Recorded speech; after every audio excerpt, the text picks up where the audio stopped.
विधानसभा चुनाव में कांग्रेस की करारी हार के कारणों का पता लगाने के लिए बनी कमेटी ने रिपोर्ट तैयार कर ली है। प्रदेश अध्यक्ष तारिक हमीद कर्रा जम्मू पहुंचे। वहीं कमेटी के चेयरमैन रविंद्र शर्मा गोपनीय रिपोर्ट सौंपेंगे। कांग्रेस हाईकमान के निर्देश पर प्रदेश अध्यक्ष तारिक हमीद कर्रा ने वरिष्ठ नेता रविंद्र शर्मा की अध्यक्षता में कमेटी का गठन किया था, जिसमें जहांगीर मीर, वेद प्रकाश महाजन, दीनानाथ भगत को शामिल किया गया था। जम्मू संभाग में कांग्रेस का बेहद खराब प्रदर्शन रहा। कई दिग्गज नेता ये चुनाव हार गए। भारतीय सिनेमा के महान निर्माता, निर्देशक व अभिनेता राज कपूर की 100वीं जयंती 14 नवंबर को धूमधाम से मनाई गई। कपूर परिवार ने इस मौके पर खास आयोजन रखा। वहीं प्रधानमंत्री नरेंद्र मोदी ने भी राज कपूर को श्रद्धांजलि अर्पित की।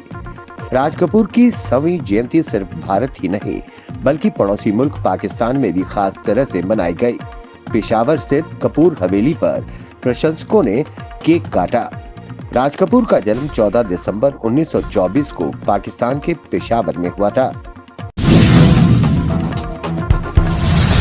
जम्मू कश्मीर के मुख्यमंत्री उमर अब्दुल्ला ने इलेक्ट्रॉनिक वोटिंग मशीन पर कांग्रेस पार्टी की तीखी आपत्ति को खारिज कर दिया है।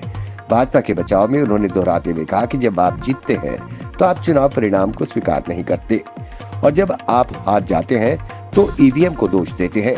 उमर अब्दुल्ला ने कहा कि जब आपके पास संसद के 100 से अधिक सदस्य एक ही ईवीएम का उपयोग करते हैं और आप इसे अपनी पार्टी की जीत के रूप में मनाते हैं तो आप कुछ महीनों बाद ये नहीं कर सकते कि हमें ईवीएम पसंद नहीं है, क्योंकि अब चुनाव नतीजे उस तरह नहीं आ रहे जैसा हम चाहते हैं। भाजपा के राष्ट्रीय महासचिव तरुण चुग ने संविधान की 75वीं वर्षगांठ के अवसर पर संसद में प्रधानमंत्री नरेंद्र मोदी के भाषण की सराहना की। उन्होंने कांग्रेस पार्टी द्वारा की गई ऐतिहासिक भूलों की भी आलोचना की। उन्होंने कहा कि कांग्रेस ने संविधान की पवित्रता और भावना को कमजोर किया है। उन्होंने कहा कि कांग्रेस लगातार संविधान को कमजोर करने की कोशिशों में लगी रही।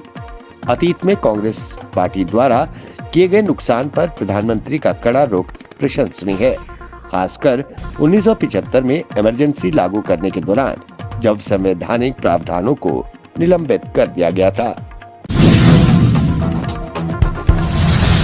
कांग्रेस के वरिष्ठ नेता मणिशंकर अय्यर ने अपनी नई किताब में लिखा है कि 2012 में जब राष्ट्रपति पद खाली हुआ था तब प्रणब मुखर्जी को यूपीए 2 सरकार की बागडोर दी जानी चाहिए थी।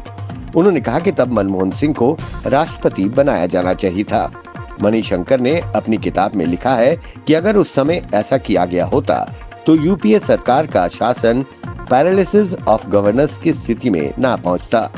उन्होंने कहा कि मनमोहन सिंह को प्रधानमंत्री बनाने रखने और प्रणब मुखर्जी को राष्ट्रपति भवन भेजने के फैसले ने तीसरी बार सरकार गठित करने की संभावना का अंत कर दिया था। केंद्रीय गृह मंत्री अमित शाह ने कहा कि राष्ट्रपति कलर अवार्ड्स के लिए छत्तीसगढ़ पुलिस के सभी जवानों को बहुत बहुत बधाई और शुभकामनाएं। इस अवार्ड का मिलना किसी भी राज्य के लिए गर्व की बात है। छत्तीसगढ़ पुलिस ने बहुत कम समय में ये अवार्ड हासिल किया है।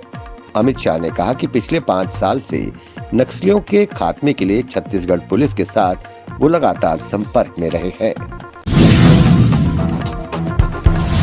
मशहूर तबला वादक उस्ताद जाकिर हुसैन को हार्ट संबंधी समस्याओं के बाद सैन फ्रांसिस्को के एक अस्पताल में आईसीयू में भर्ती कराया गया है। उनके दोस्त बांसुरी वादक राकेश चौरसिया ने ये जानकारी साझा की है। उन्होंने बताया कि वह अस्वस्थ है और अभी आईसीयू में भर्ती हैं। हम सब उनकी स्थिति को लेकर चिंतित हैं।